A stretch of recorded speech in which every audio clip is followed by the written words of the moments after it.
Hi friends, in this video we're going to talk about how to implement login with Google feature in our Python Flask applications. We are going to use Authlib Python module for this purpose. We're also going to talk about how to fetch personal user information like age, gender with the consent from the user from Google API after the user logs in. And why do you want to do this Google login in your Flask application? Well, there might be many reasons. One of the reason might be that you want to add one more easy login or sign up feature to your application where the user just clicks on login with Google and he signs up and you fetch the user's data from Google so that the user doesn't need to fill up the details. And another scenario might be that your user has a Gmail account and you know the Gmail address of the user and you can sign in the user using his Gmail's login with Google feature. And the main use case which I would like to use this Google login feature in Flask applications is that if your Flask application is really a simple application, implementing security like storing the user's information and creating a secure login, sign up, forgot password page, everything is going to be tougher than implementing the application itself. That means your application might be something like 20 lines of code, but if you want to secure your application, if you want to create a user login feature there, it will be more than your main application code. So for simple internal applications, implementing security is tougher than implementing the application itself. So in those scenarios, you can exploit this login with Google feature. Of course, in those scenarios, you can also use your own OAuth 2.0 server like Keycloak and offload your user login and authentication to the Keycloak server and make the users go log in there. I've already made a video on what is OAuth 2.0 specification and how to use Keycloak to secure your Python applications. I will leave the link of those videos in the description, so be sure to check out if you want to know how to host your own OAuth 2.0 server. How Google login works. You know the specification or the protocol that is used is OAuth 2.0 authorization code flow. So this is a workflow which is to be implemented both by the web application and the Google server. And this way the job of authorization and authentication of user is delegated to Google.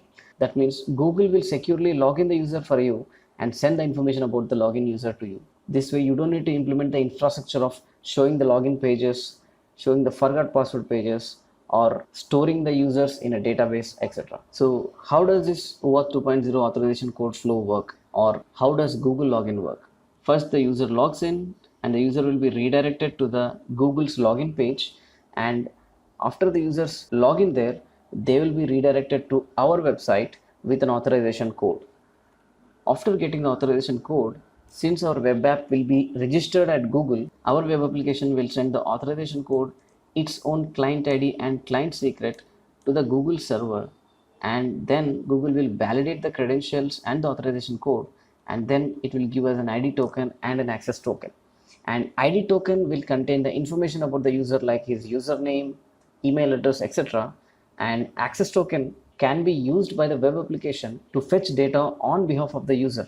Like in our example, we are going to use this access token to fetch the birthday and gender of the user on behalf of the user. So we will call Google API using this access token and fetch the user's birthday and gender. So this is how we're going to implement Google login. But hey, there's a lot of work to be done by the web app and you have to do it correctly without any errors, or else some person can take advantage of this workflow or the flaws in your workflow. So that's why it's better not to implement yourself. Instead, use a robust library that can do it for you.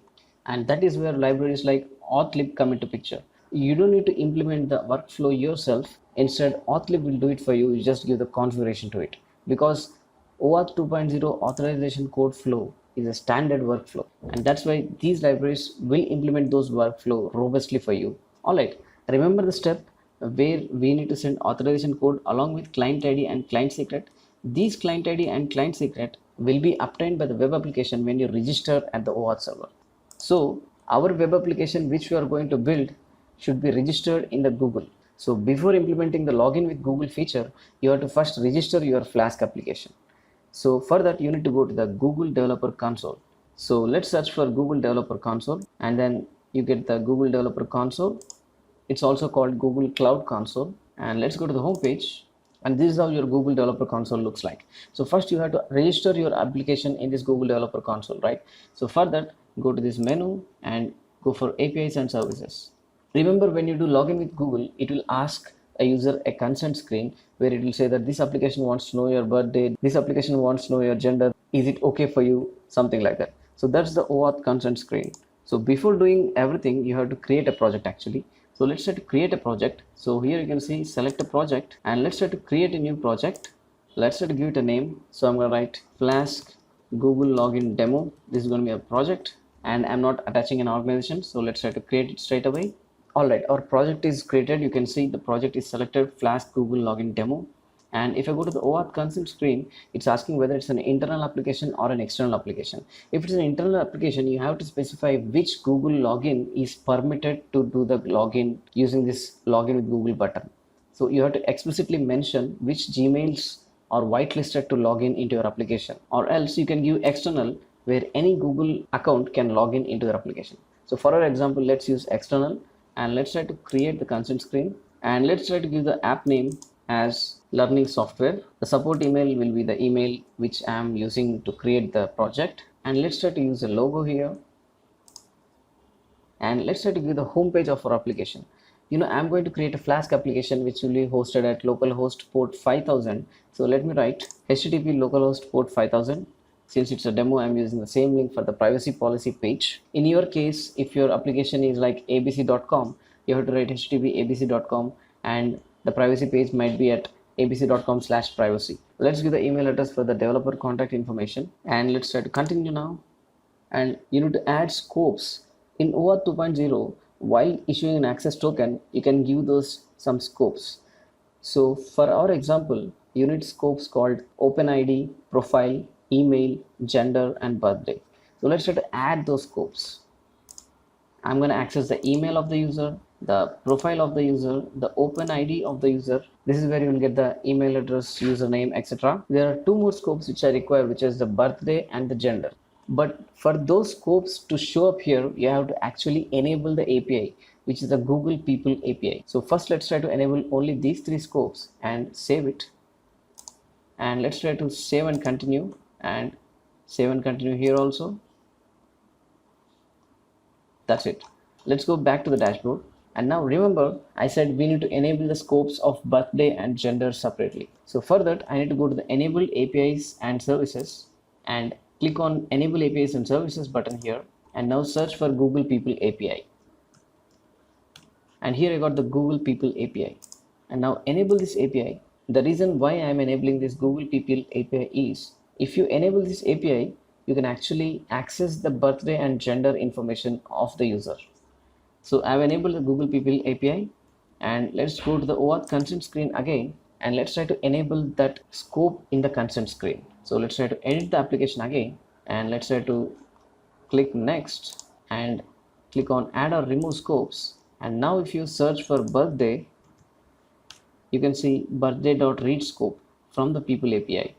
Select this, and now search again for gender, and you can see the gender.read scope from the People API. Select that also, and now you enable two more scopes, which is the gender and birthday.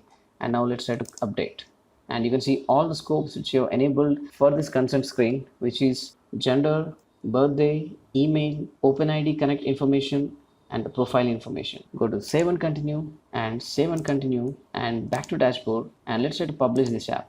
Confirm, and that's it. Alright, we have successfully set up the consent screen. Now let's try to create the credentials, right? Because in the workflow, you need to send the client ID and client secret, right? Those will be actually created from this credentials section. So let's try to create credentials for our application now. Create credentials, which is OAuth client ID, and the application type would be a web application. Let's try to name our application as My Flask App. And now the important part is, what is the authorized redirect URI? So remember the workflow. Once the user is authenticated by Google, it will be sent back with an authorization code to the web application. So basically the user will be redirected in the browser to the web application, and that URL should be explicitly mentioned in the authorized redirect URI. So I'm going to add an authorization redirect URI, and I'm going to write http localhost 5000 / sign in Google. So I have to implement this URL in my Flask application, because after the user is logged in, Google will redirect the user to this URL. So you have to implement this URL and get the authorization code. Alright, let's try to create the credentials. And once your credentials are created, you will be shown the client ID and the client secret. So let's try to copy this and keep it in a notepad. So I have copied the client ID and I have copied the client secret. So this will be used in our Flask application. So you can even see the OAuth 2.0 client here. The name is my Flask app and this is the redirect URI and you can edit it anytime. Alright, we have successfully registered our Flask application. So let's try to recap what we did. We have created a project here, and after creating the project we have created an OAuth consent screen and we have enabled the Google People API using the enabled APIs and services and added the birthday and gender scope in our application, and then we have created the credentials for our application. And now at the end we are left with the client ID and client secret, which we'll be using in our Flask application for Google login. Alright, the important step of registering the Flask application is over, and now the main thing, which is creating the Flask application in Python. So as I said, we're going to use the main three libraries, which is the Flask, Authlib and requests. So if you want to ensure these applications in your Python environment, just write pip install flask auth-lib request. So let's try to do that now. I've opened a command prompt and I'm going to write pip install flask auth-lib and requests. So I've successfully installed flask auth-lib and requests Python module. So let's go ahead and create a Python server. So I'm going to take a blank folder and I'm going to open it with VS Code. Let's try to create a new Python file. I'm going to write it server.py. Let's try to import the Flask class. Let's try to create a simple instance of a Flask server, and let's try to make the server listen at localhost port 5000 in debug mode. Let's try to create a route at the home page which will say hello world. So this is a very simple Flask application which we have set up now. Let's try to run this and see whether it runs. So I'm going to localhost port 5000 and I got hello world. So our Flask server is running. Alright, let's try to use Authlib to create an instance of OAuth web application client. So I'm going to import the OAuth class from Authlib integrations Flask client, and I'm going to create the instance of an OAuth web application client. But creating the instance of a web application client requires details like client ID, client secret, right? So let's try to create a simple dictionary which will contain all the configuration of this Flask application. So this is our Flask application configuration just in a simple Python dictionary. It will be easy for us to use the whole configuration repeatedly in our Python application. So I'm just creating a simple Python dictionary here. So let's try to paste the client ID here. So this is the client ID obtained from Google, and let's try to use the client secret here, and this is the metadata URL, which is the well-known page where all the endpoints of getting the token, getting the certificates, etc. will be present. So it's the standard metadata URL, and you need a Flask secret. This will be used for creating sessions and encrypting the data at the server. So you can give any random string. So I've just gone to this site to generate a random string. So I got this random string. Let's try to copy this and let's try to use this random string here. So this random string will be used for encrypting, and this should be a secret at the server, and my Flask port is 5000. So let's try to use the configuration here instead of writing it hard-coded way. So I'm going to write port equal to appconf.get Flask port, so which will be 5000 anyways. Alright, now let's create the OAuth client. So now I'm going to say OAuth equal to an instance of OAuth class, and it should be given input of an application which is the Flask application. And let's try to register a OAuth client here. So I'm going to write OAuth dot register and the name of your OAuth application. So it can be any name. So I'm going to write my app and provide the client ID and client secret here, and then give the server metadata URL, and then the client KW args where you give the scope. So the scope is basically OpenID, profile, email, and birthday and gender. So how did I know these scope names? So there is this URL where you can see the scopes for your OAuth 2.0 web application.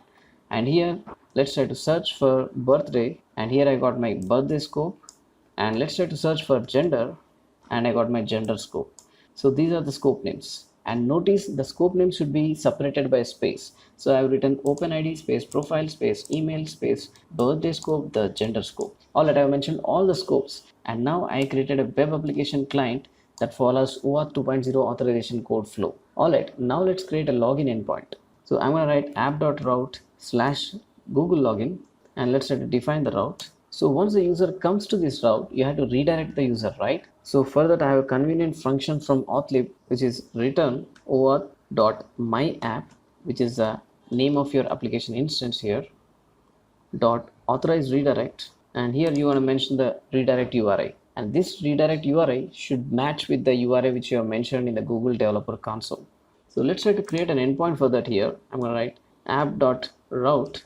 sign in Google, and let's try to define a function called Google callback. Let's try to implement it later on. So I'm going to write return empty string, but now I got the callback. So let's try to mention the redirect URI as this Google callback. So I'm going to write redirect URI is URL for, which is going to be imported from Flask. So import URL for from Flask, and write the function name, which is a Google callback, and say external equal to true, and that's it. When the user clicks this login, it will be redirected to the Google login page, and after the user logs in, he'll be redirected to this Google callback function, which is the sign in Google, and this matches with the URL which you have given in the Google developer console. Alright, let's try to implement the callback now. After the user logs in from Google and redirects to our application, we will get an authorization code, and using that authorization code, we can fetch the access token and ID token. The whole thing is already implemented by Authlib. So just in the callback function, you can directly write OAuth dot the name of your application, which is my app dot authorize access token, and let's try to give it to an object called token. So token equal to OAuth dot my app dot authorize access token. So what this single line does is basically it will take the authorization code from the request, use the client ID and client secret, and request the Google server for ID token and access token, and both the ID token and access token will be kept in this token object. It's really convenient, just a single line of code. And now since you got the user information, now you can log in the user. So how am I going to log in the user? It's really easy. You can use the Flask session and set a variable which indicates that the user is logged in. So in our case, let's try to use the Flask session. Let's try to implement the session from Flask, and let's try to write here session of user. That means I am setting the attribute called user of the user session and assign the token to it. So this token object contains the ID token and access token, and now the user is logged in, right? And after the user is logged in, let's try to redirect to the home page. So I'm going to write return redirect URL for home, and redirect should be imported from Flask. So let's try to import it. So that's it. The user is logged in and redirected to home, and in the home you're showing hello world. But let's try to show the session information so that we can easily understand what is fetched from Google. So I'm going to go ahead and create a new folder called templates, and let's try to create a new file called home.html, and let's try to render this. So instead of writing return hello world, I'm going to write return render template. The name of the template is home.html, so I'm going to write home.html. Obviously this needs to be imported from Flask, so I'm going to write from Flask import render template, and that's it. We are rendering home.html. But if the user is logged in, I just want to show the session object so that we can see what is there in the session object. So for that, let's try to inject the session object into this template. So I'm going to write session equal to session.get. The attribute is user. So the user attribute of the session object will be injected into this home.html template. So using this session object in the template, you can know whether the user is logged in or not. But to display the session object itself, I'm going to inject another variable called pretty, and it's going to be json.dumps session.getUser. So I'm injecting the same object session.getUser, but I'm creating a string version of it with indentation. So let's try to specify the indent as 4. So 4 spaces. Obviously JSON is not imported, so let's try to import JSON also. So I'm going to write import JSON. So that is it. I'm injecting the session variable and the prettified version of the session variable. Now let's try to render that here. If there is a session, that means if the user is logged in, let's try to show the pretty version of the session. That means let's try to show the JSON of the session object, and else the user is not logged in, then let's show the user the link for the Google login and the if condition, and that's it. If the user is logged in, you will show the user session object, or else you will show the login button. So let's try to save this template. Let's try to save the server.py, and let's try to run our server. Now let's try to reload localhost 5000, and since the user is not logged in, we don't have the session object, we are getting this login with Google link. So if I just click the login with Google, I'm getting an error that the session is unavailable because no secret key was set. In fact, it is right, because I have created a Flask application and I did not set the secret key. So let's write app.secret-key, and it will be the Flask secret from the configuration, which is this one. So now I have a secret key with my Flask application, which can be used to encrypt the data at the server side, and that is required for sessions actually. So now let's run our server. Now let's go to localhost 5000. If we were logged in, we would have seen the session user, but since we are not logged in, there is no session, we are seeing the login with Google button. So if I click this link, I'm getting the sign in with Google page, because in the Google login URL, I have specified OAuth authorized redirect. That's why the user is being redirected to the Google login page. And let's try to copy this URL, and there's a lot of details along with the URL sent in the query parameters. You can see the response type is code. That means we are using the authorization code flow. The client ID is being given. The redirection URI is given. The scopes are given. All right, let's try to log in with this account. And now you can see I'm seeing the consent page, and I have to give the consent to see my gender and date of birth, and then continue. And after I log in, I'm able to see the access token and ID token returned by Google, because if there is a session, I have to show the session variable JSON object. Alright, but I'm not seeing the gender and birthday here, right? I'm only seeing the username, email, and the ID token and the access token. That is because after the user logs in, you have to explicitly call the Google People API and then get the birthday and gender information. So at the callback URL, once you get the token, use the access token and then get the gender and birthday information. So for that, you need to do an API call to Google on behalf of the user using the access token, right? So to make HTTP GET request, there's an awesome library called requests. So I'm going to write import requests. So this is the URL to get the data from Google People URI. people.googleapis.com/version1 people/me. So /me means the user who is logged in, and then the person fields will be genders and birthdays, because I want to get gender and birthday. How did I get to know this URL? There is this help page or the documentation page for the Google People API at developers.google.com/people/API, and here you got the people.get method, and I use this page to generate the URL. So the resource name would be people/me, and the person fields, you can get the person fields from here. So I want birthdays, so birthdays, comma, and I need the genders, so genders, and that's it. That is required to generate the URL. So this is the URL, googleapi.com/version1, and the resource name would be people/me, and this is going to be another query parameter, person fields. So that's why I've written person fields equal to genders/birthdays. So this is how, using the documentation, I have generated the URL. So now let's try to execute the GET request. So I'm going to write request.get. The URL will be the person data URL which we have mentioned now, and you need to send an authorization header with the access token, right? So the headers would be a JSON object, and you need to mention a header called authorization, and since it's a bearer token, you're going to write bearer space and substitute the access token here. So I'm going to format the Python string and mention token of access token. Okay, let's try to use the single inverted commas here. So the format of this authorization header would be bearer space the access token, which can be obtained using the access token attribute of this token object. And since the response is JSON, I'm going to say .json. So I'm going to get a Python object here. So let's try to load it into a Python variable. So I will just name it person data, and that's it. I've got the whole gender and birthday information in this object called person data. So let's try to load this data also into the token object. So I'm going to write token of person data equal to person data, and that's it. I've used the Google People API to fetch the birthday and gender and inserted that information into the session data. So let's try to see how the session information will be along with the gender and birthday. So let's try to run the server again, and let's try to load again. Now I've got a problem. I have to log out of the server first, right? So now let's try to implement the logout route. It's really simple. Just create a route called logout and pop the session object, which is user, from the current server session and redirect to home. And in the home.html, if the user is already logged in, show the logout link.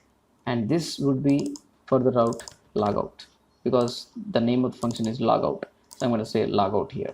So we're just popping the user object from the session, and since the session is not there, you will be shown the Google login button again. So let's try to see if this works. Let's try to run the server. Let's try to go to the page again, and now I got the logout button. Let's try to click that, and since my session object is gone and I'm redirected to the home back, and since there is no session object, I'm seeing the login with Google button. So now I've got a functioning logout also. So let's try to log in with Google again, and let's try to log in with this account. And now I got another attribute in my session object, which is the person data. And let's try to see what's there in this.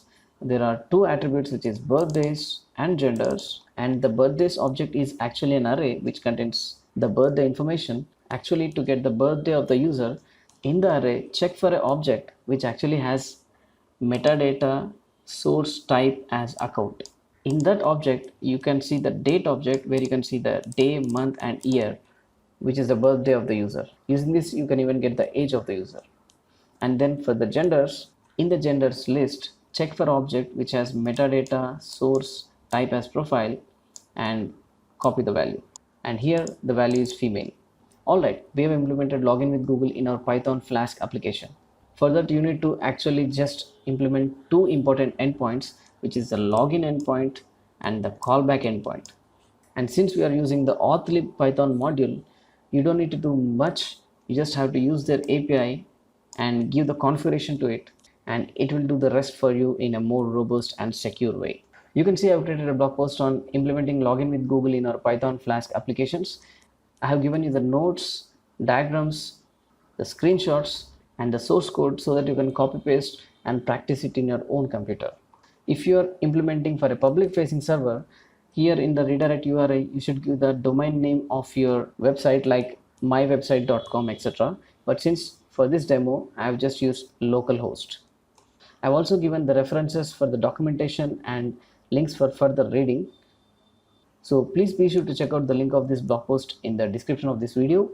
Please ask questions or post your valuable feedback in the comment section. Hope you like this video, guys. Thank you for watching. Peace.